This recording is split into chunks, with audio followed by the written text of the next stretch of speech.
গ্রীষ্ম, বর্ষা কিংবা শীত যেকোনো সময়ে মশার হাত থেকে বাঁচতে প্রয়োজন বাড়তি সতর্কতা। অনেকেই মশা তাড়াতে ব্যবহার করে থাকেন বিভিন্ন ধরনের রাসায়নিকযুক্ত কয়েল বা স্প্রে।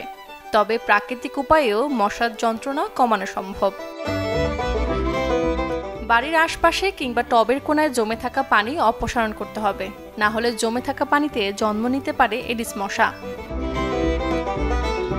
মশার আক্রমণ থেকে বাঁচতে দরজা জানালায় ব্যবহার করতে পারেন নেট ব্যবহারে ঘরে মশা ঢোকার প্রবণতা কমবে। সেই সাথে দিনের শেষে দরজা জানালা কিছুক্ষণের জন্য বন্ধ রাখতে হবে, এতে মশার পরিমাণ কমানো সম্ভব। মশার যন্ত্রণা কমাতে ব্যবহার করুন হালকা বা গন্ধহীন সাবান, শ্যাম্পু কিংবা লোশন। বিশেষজ্ঞদের মতে সাবান বা শ্যাম্পুর গন্ধ মশাকে আকর্ষণ করে, এতে বাড়ে মশার অত্যাচার। সরাসরি ফ্যানের বাতাসের মাধ্যমে কমানো যায় মশা। জোরালো বাতাসে এটি ওড়ার ক্ষেত্রে তেমন শক্তিশালী হয় না, ফলে মশা স্থির থাকতে পারে না। তাই ঘরে, বারান্দা বা উঠানে বসলে স্ট্যান্ড ফ্যান ব্যবহার করতে পারেন। এতে জোরালো বাতাসের সরাসরি প্রবাহের মাধ্যমে মশার আক্রমণ কমানো যায়।